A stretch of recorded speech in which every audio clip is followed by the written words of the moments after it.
8:45. Na startu je tým Husňakna, Eurokation VH Studenhof, Konjički klub Zagreb.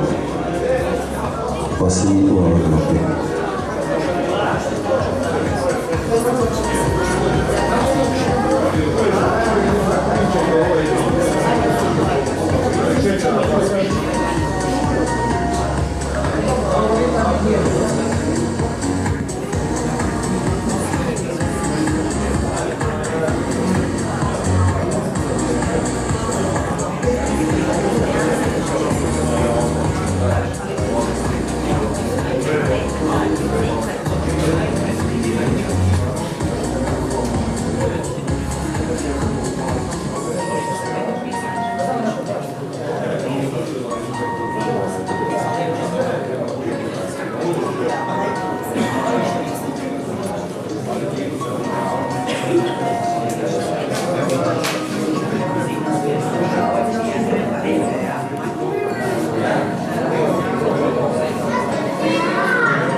Tým Husňaky, Eurokation VH Studenhof završili su parkur bez kaznenih bodova, Lemon 4683. Sada ćemo